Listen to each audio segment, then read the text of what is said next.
everybody, how's it going? So, sitting down here with our very good friend Scott from Chernobyl Studios all across the big wide world. How's it going, Scott?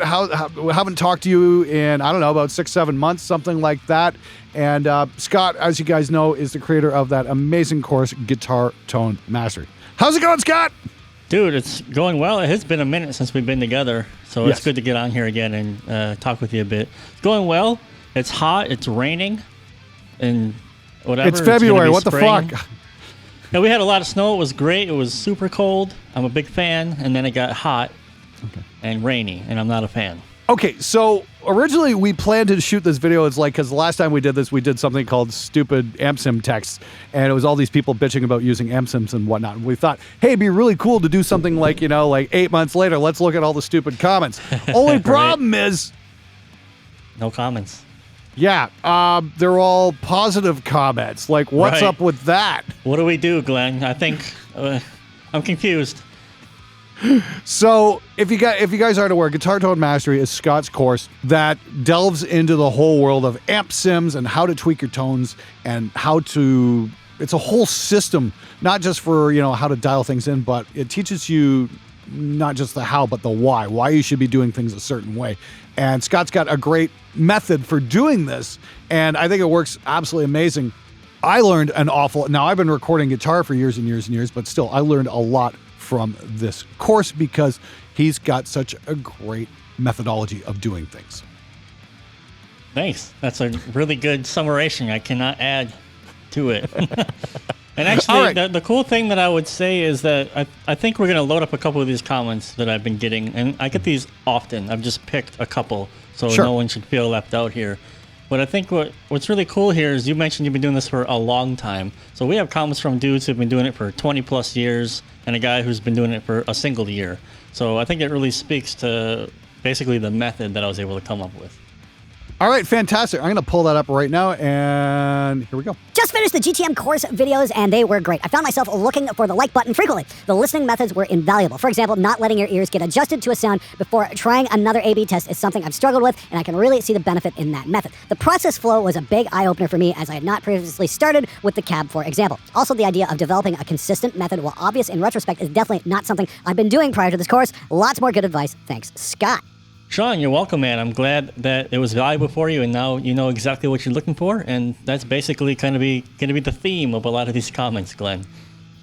Yeah, well, like I said, for me too, it's kind of like the whole process that you teach. It's like, look at the cabinet first, go, set your amp, everything like to noon, and then just start going through the cabinets and get the sound there. Not, get the amp and then try and fix it with the EQ. Try and get the fundamental right. Get the actual sound of the guitar going into some kind of direction that you want to begin with, and then refine off that.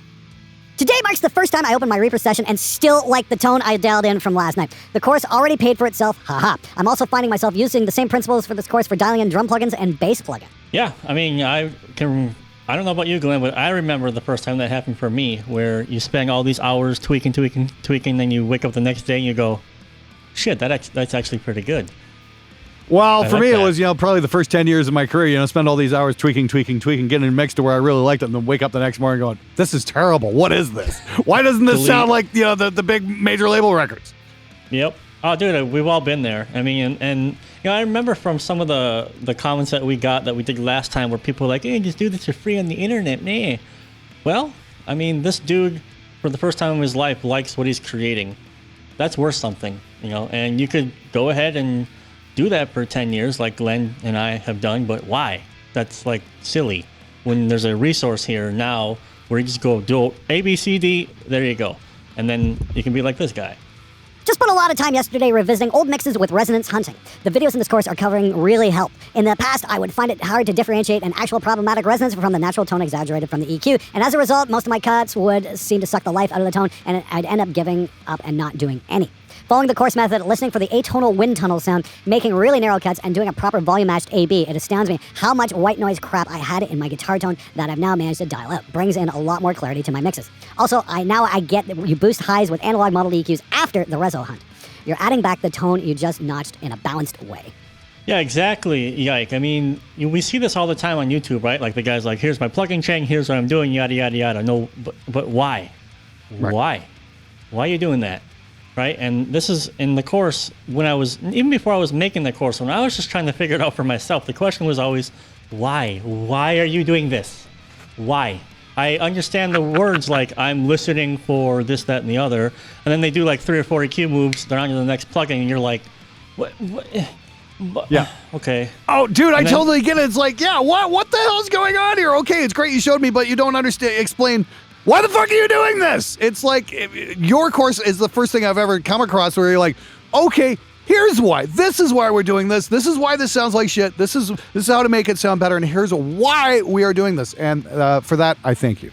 Scott's explanations on how to properly use IRs have been game-changing for me. So much so that I often just use my amps with all the controls at noon and just shape the sound with the choice of IR and the tone knob of the boost pedal. But if I need to do some extra fine-tuning, I also know what to do with the tone stack, and I can do some basic EQ moves to remove unwanted effects. Highly recommended. Now, I've got a question for Scott on this one here.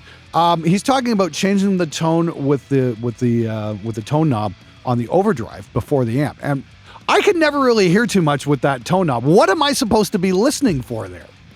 You're listening for how much it thins out the low end, essentially. And Tamo's a neoclassical guitar player, so I would imagine it's also affecting the attack of his pick attack and how much low end he's putting into his leads that he's doing.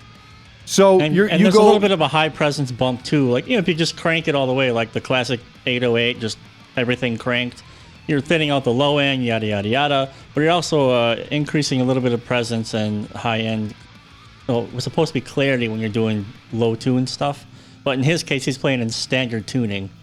Oh, wow. Okay. So my question here is, in the course, you do go in depth into what that tone knob does? Not really. I talk about way more about the process of using the cab and the tone stack together, because you can do a tone without the boost pedal.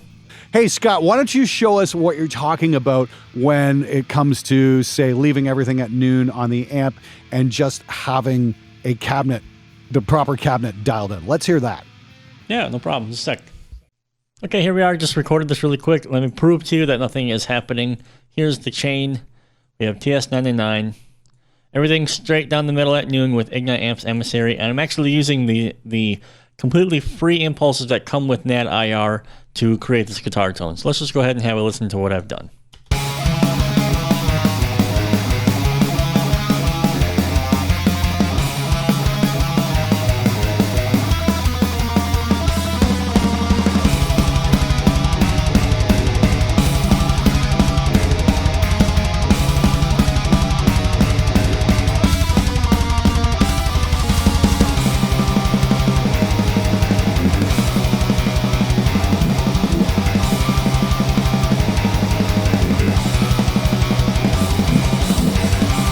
All right, so that is in standard E tuning with the white guitar right there. All I did was put some brand new strings on it.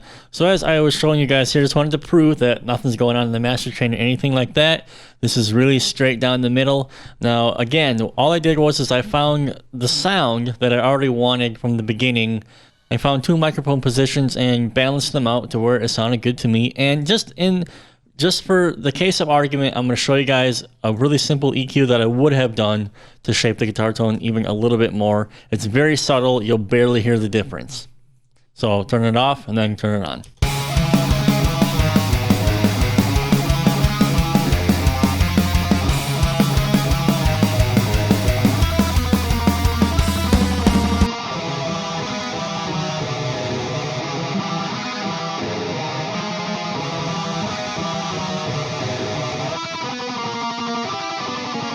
So that is the power of choosing the correct cabinet impulse responses that I show in depth, step by step in Guitar Tone Mastery.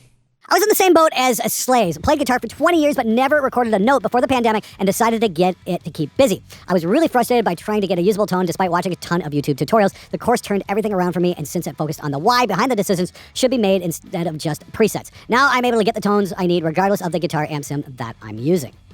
Yeah, well, that's the thing. I mean, like, I've been recording guitars for a very long time, too. And again, the course is helpful to me as well. I mean, this is the thing. The more and more I learn about recording and engineering, the more and more I realize I've got a lot more to learn. It's a never-ending well. It's like it's just a well of darkness forever.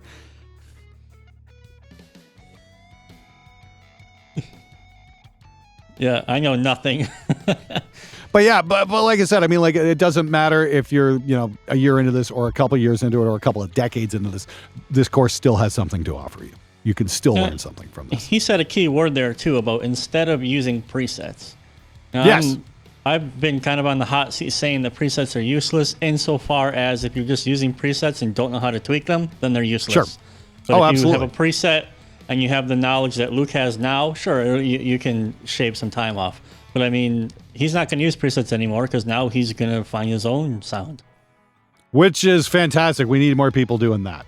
So I started playing guitar about 3 years ago. Beginning of this year, I started to record myself playing at home. Of course, I was browsing through the internet and trying to figure out as much as possible through the whole recording mixing process. There are so many videos on YouTube about the topic, about Scott's videos, and most of the GTM made me understand how everything works. It showed me that you don't have to own expensive gear, presets, or plugins to make good sounds. The course and videos made me understand how things are connected with each other and made me think how I can achieve this with 3 plugins, for example. I'm still a beginner in that whole mixing recording realm, but I would say the course saved me some years of trial and error and researching on the internet.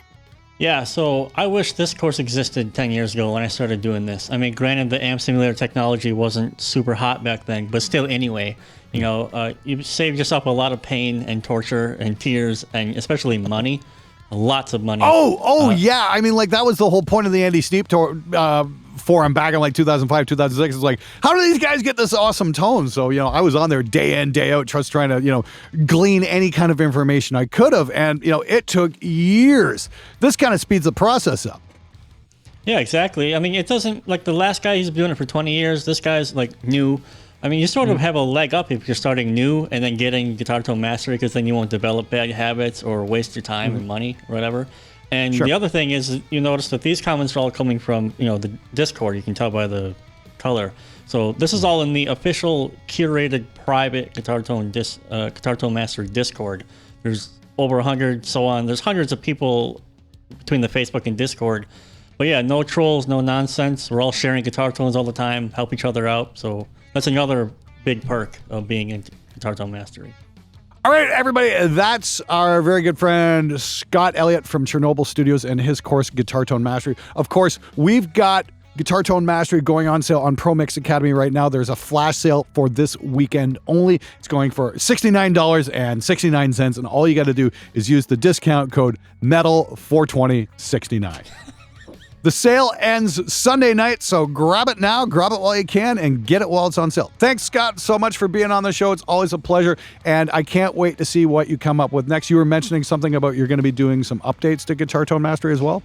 Yeah, I've been kind of holding those cards close to me, but I will officially say that there are some update videos coming in the very near future. I think you guys are going to really like it, I think. Fantastic. All right. Thanks again, Scott, for being on the show. Once again, follow the links in the description below. Grab the sale today. It's ending tomorrow night. Take it easy.